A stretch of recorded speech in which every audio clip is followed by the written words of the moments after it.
when the galaxy's elite met Earth's finest captain, Elena Vasquez, pressed her palm against the cool metal wall of the ESS Defiant and felt the ship's steady heartbeat through the hull. The vibrations told her everything was running perfectly, just as it had been for the past 18 months since they launched from Luna Station. Elena had commanded 3 different vessels during her 20-year career in Earth's deep space fleet, but none had felt as right as the Defiant. The ship measured only 380 meters from bow to stern, making it smaller than most civilian transports. Yet every system had been built with one purpose in mind: survival in the unknown. Depths of space. Elena walked through the corridors where her crew of 150 worked with quiet efficiency. These men and women had volunteered for humanity's first long-range exploration mission, knowing they might never see Earth again. The Defiant carried enough supplies for 5 years and manufacturing equipment to build whatever they needed from raw materials.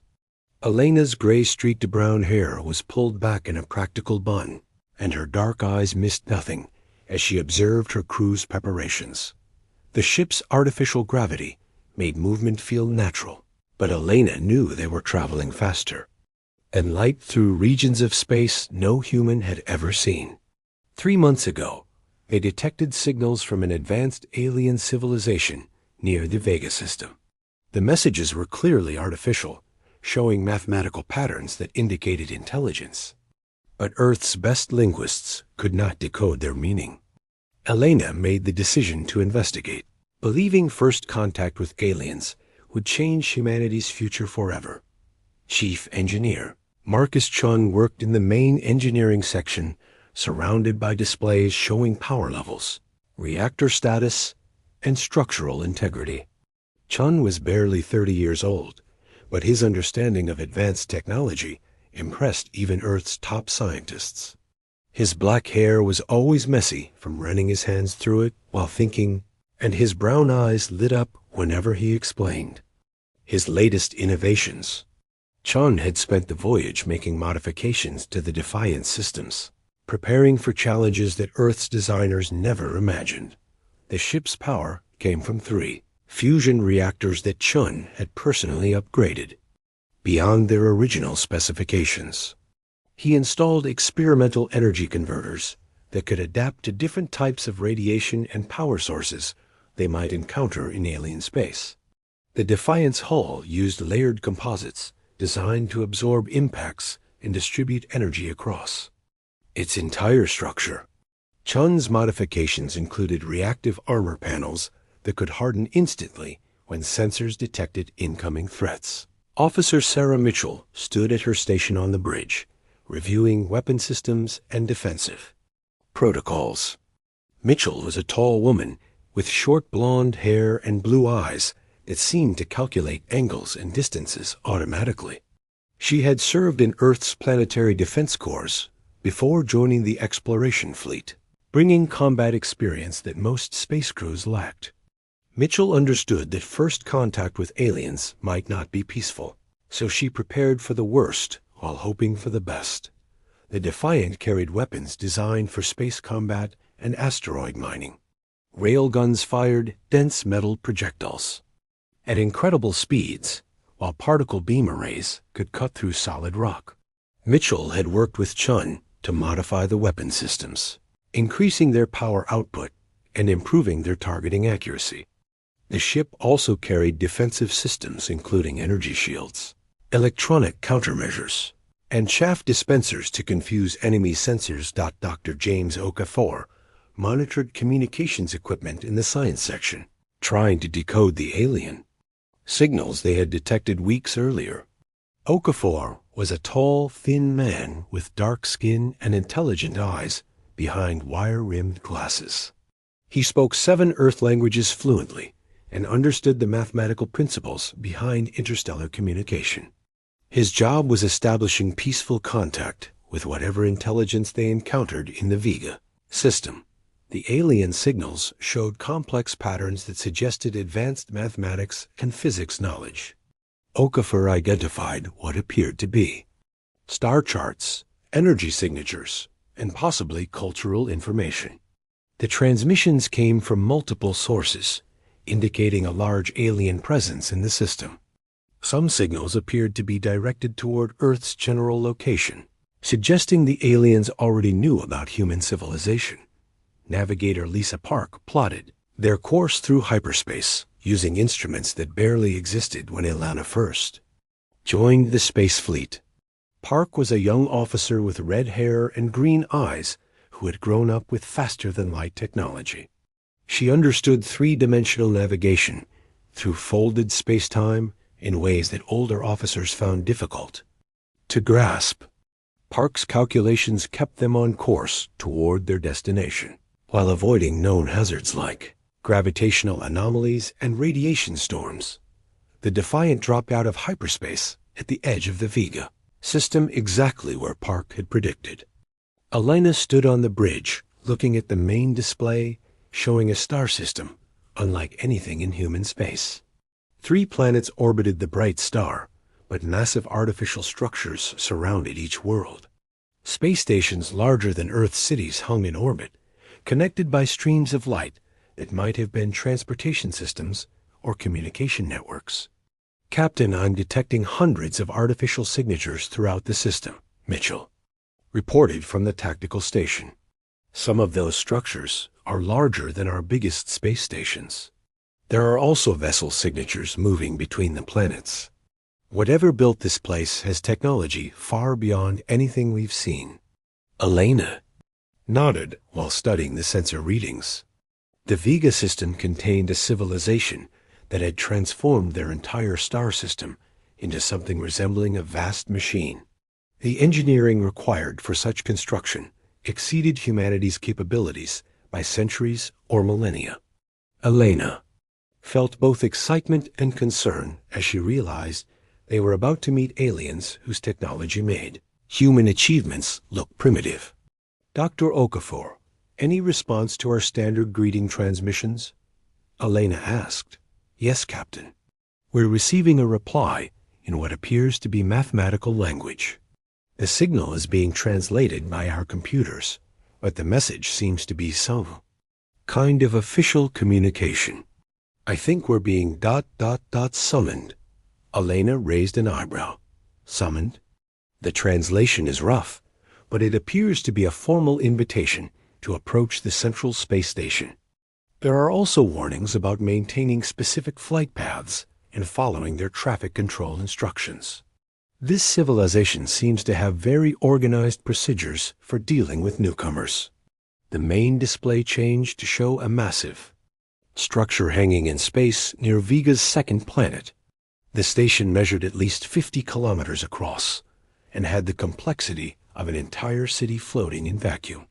Docking bays, communication arrays, and weapon emplacements covered its hull in patterns that suggested both beauty and functionality.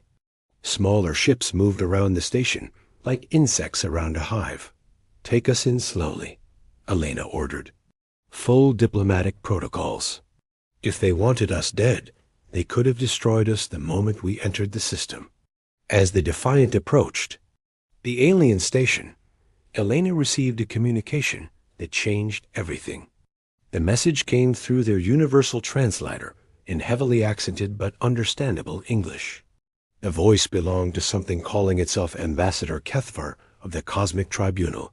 "Human vessel, you have entered space controlled by the Cosmic Tribunal under ancient laws that govern first contact between civilizations. Your species has reached a level of development that requires evaluation before you can travel freely among the stars. You will submit to trial by combat, according to traditions maintained for over 4,000 years." Elena felt her stomach drop. Trial by combat? One vessel from your species will face a champion selected by the tribunal. Victory grants your people recognition as a spacefaring civilization with rights to trade and travel throughout known space. Defeat results in your species being restricted to your home system until you develop sufficient wisdom and strength to try again. The communication included detailed rules and regulations for the combat trial. Elena learned that 247 species had undergone similar tests over the millennia. Most failed their first attempt and required decades or centuries of additional development before earning acceptance. Only 31 species had passed on their first try, and none of those victories had been easy. Elena looked around her bridge at officers who had volunteered for exploration, not warfare. The Defiant was designed for scientific missions and first contact. Scenarios, not battles against advanced alien warships. Yet humanity's future among the stars depended on whatever happened in the next few hours. Who is our opponent? Elena asked, asterisk. Commander Zalder of the Zephyrian Empire commands the vessel Stellar Dominion. The Zephyrians have served as tribunal champions for 800 years without a single defeat. Commander Zalder has personally overseen 43 trials, and no challenger has lasted more than 10 minutes against his ship. Elena closed her eyes for a moment, thinking about Earth and the billions of people whose fate now rested in her hands. When she opened them again, her officers saw the determination that had carried her through 2 decades of dangerous missions. Inform the tribunal that we accept their challenge, Elena said. The human race did not travel this far to surrender. Our dreams without a fight. The next few hours passed in a blur of preparation and planning. Chun worked frantically to optimize every system on the Defiant, while Mitchell studied what little information they could gather about Zephyrian combat tactics. Park calculated battle maneuvers that might give them advantages against a larger, more powerful opponent. Okafor established communication protocols that would let them coordinate during the fight. Elena walked through her ship talking to crew members who faced possible death in service of humanity's future. These people had families and dreams beyond this mission, but none of them suggested retreating or avoiding the battle. They understood what was at stake and prepared to give their lives if necessary. The Stellar Dominion appeared on their sensors, like a predator emerging from the darkness of space. The Zephyrian vessel was nearly twice the size of the Defiant and bristled with weapon systems that Elena's crew could barely identify. Its hull reflected light in strange patterns that hurt to look at directly, and energy readings showed power levels that exceeded the Defiant's entire output by orders of magnitude. Commander Zalder appeared on their main screen as a tall, elegant figure with silver skin and eyes that glowed with inner light. When he spoke, his voice carried the confidence of someone who had never known defeat. Human Captain, I offer you the opportunity to withdraw with honor intact. Your vessel shows courage in accepting this trial, but courage alone cannot overcome 8 centuries of Zephyrian military supremacy. Spare your crew unnecessary death and accept exile until your species grows stronger. Elena straightened her shoulders and met the alien commander's gaze. Commander Zalder, humanity appreciates your offer, but we came too far to surrender our future without proving ourselves. Our people deserve their place among the stars, and we intend to earn it through victory. Zalder's expression might have shown respect or amusement. So be it, human. Die well, and your sacrifice will be recorded in tribunal archives. The communication ended as both ships moved into combat positions. Elena looked around her bridge at the faces of people who trusted her judgment completely. The weight of representing all humanity pressed down on her shoulders, but she felt ready for whatever came next. All stations report ready for combat, Mitchell called from tactical. Weapons charged, shields at maximum, all systems green. Elena nodded and settled into her command chair.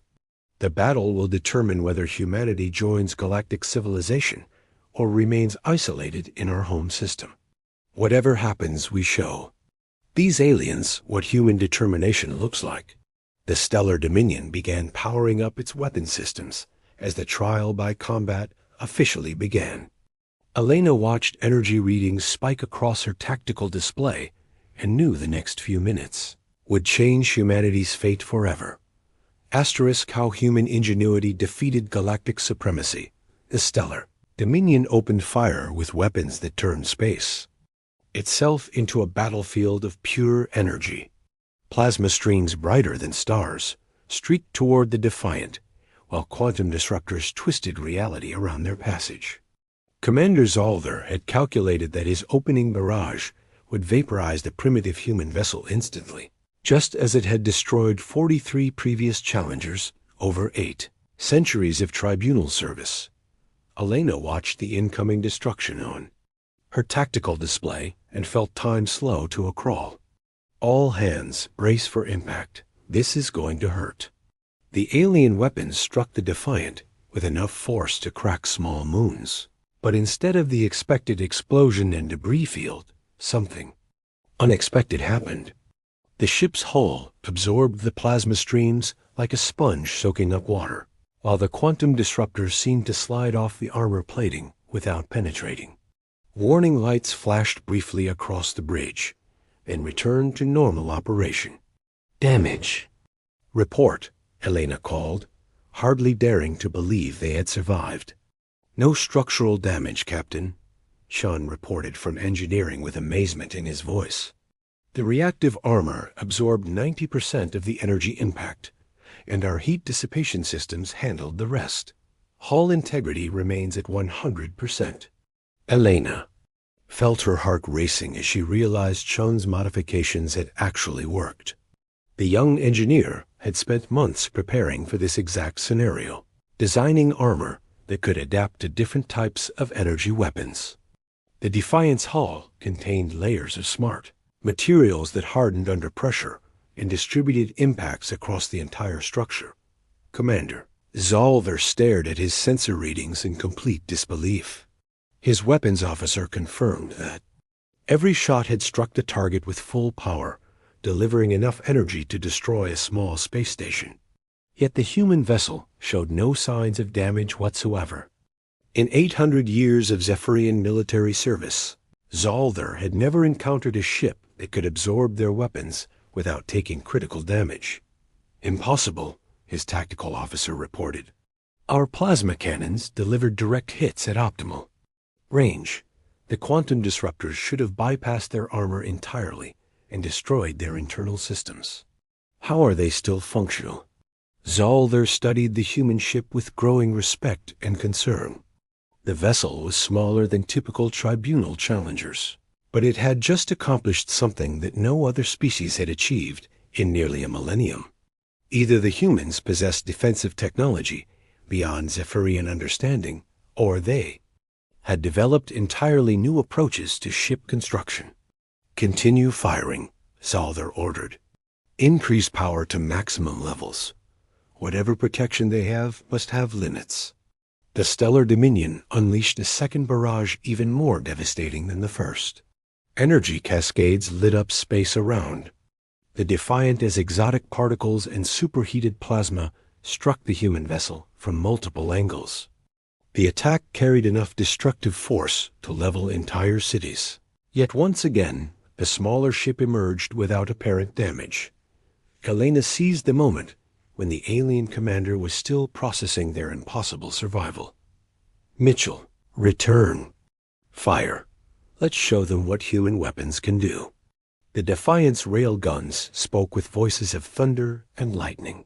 Dense tungsten projectiles accelerated to incredible speeds by magnetic fields crossed the distance between ships in fractions of a second. Unlike the flashy energy weapons favored by most galactic civilizations, human kinetic weapons were simple, direct, and devastatingly effective. The first railgun salvo struck the Stellar Dominion's energy shields and punched straight through them without slowing down. Metal slugs moving at relativistic speeds carried momentum that energy barriers simply could not deflect. The projectiles slammed into the alien ship's hull with impacts that sent shockwaves throughout its massive structure.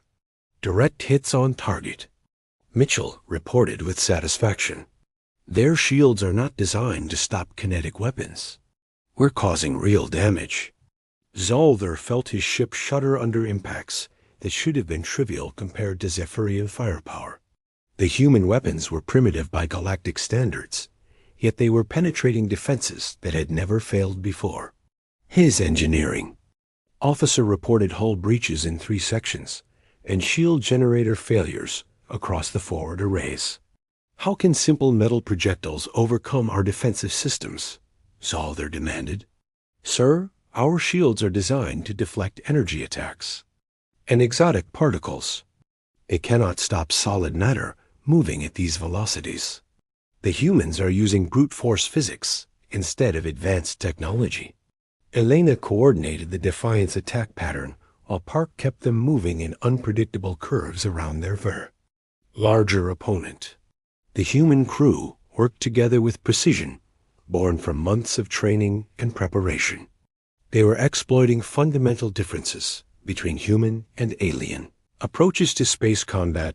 Chun monitored power levels while pushing their systems beyond normal limits. Captain, our reactors are running hot, but we can maintain this rate of fire for another 20 minutes. The railguns are performing perfectly. Dr. Okafor, any response from the tribunal observers? Yes, Captain. I'm monitoring increased communication traffic between the observation vessels. The aliens are clearly surprised by our performance. Some of the transmissions sound almost ... excited. Elena allowed herself a small smile. Humanity was putting on quite a show for their galactic audience. The Defiant continued its relentless attack, firing railgun rounds with mechanical precision, while the larger alien ships struggled to adapt to weapons that bypassed their technological advantages. Asterisk. The Stellar Dominion tried to maintain distance while bringing its heaviest weapons to bear, but Park's maneuvering kept them too close for the alien ship's optimal firing solutions. The human vessel moved like a fighter aircraft, using superior agility to avoid the worst of the enemy's return fire while staying inside the range, where their own weapons were most effective. Mitchell targeted critical systems with surgical precision, using the Defiant's advanced sensors to identify weak points in the alien ship's construction. Each railgun salvo focused on weapon mounts, shield generators, and power distribution nodes. The human tactical officer had studied space combat theory for 15 years, but this was her first real battle against an opponent who could fight back. Enemy vessel is showing significant damage, Mitchell reported. I count 17 hull breaches, multiple system failures, and their main plasma batteries are offline. They're trying to reroute power from non-essential systems. Zolder made increasingly desperate attempts to turn the battle in his favor. He ordered his crew to channel power from life support systems into weapons arrays, hoping to generate enough firepower to overwhelm the human ship's impossible defenses. The Stellar Dominion's hull began to glow as overloaded energy conduits pumped power beyond safe levels. All batteries, focus fire on the human vessel's engine section, Zolder commanded. Maximum discharge. We end this now, or face defeat. The alien ship unleashed everything it had in one final devastating attack. Plasma streams, particle beams, and quantum disruptors converged on the Defiant's stern where Chun's fusion reactors provided power for all their systems. The energy release was visible from orbit as space itself seemed to burn around the human vessel. Elena felt the ship shake under the massive assault, but Chun's voice came through the intercom calm and professional. Minor damage to outer hull. Plating, Captain. Reactor output stable. All systems operational. Their big guns can't get through our armor. The revelation hit Zolder like a physical blow. The humans had not only survived his most powerful attack, they had barely noticed it. Everything he understood about space combat and advanced technology had been proven wrong by a species that had only recently learned to travel between stars. Impossible, he whispered. No ship in galactic history has ever withstood that level of concentrated firepower.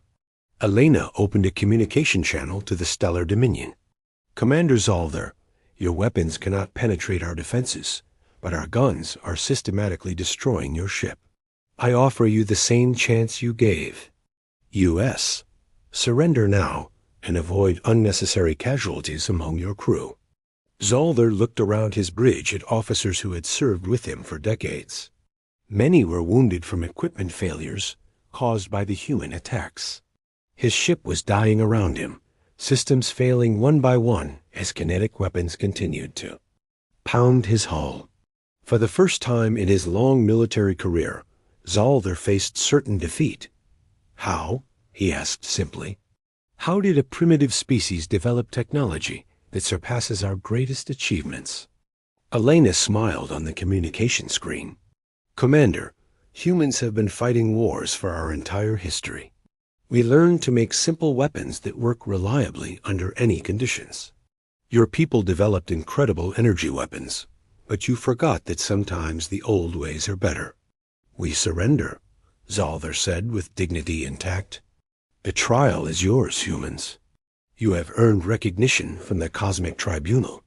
The space around both vessels erupted with communication traffic as observer ships transmitted reports to their home worlds. Ambassador Cuthbert's voice came through on all frequencies, officially declaring humanity's victory in the trial by combat. The Cosmic Tribunal recognizes humanity as a spacefaring civilization with full rights to trade and travel throughout known space. Your victory over our champion demonstrates the strength and ingenuity required for membership in galactic society. Elena stood on her bridge surrounded by crew members who had just changed the course of human history.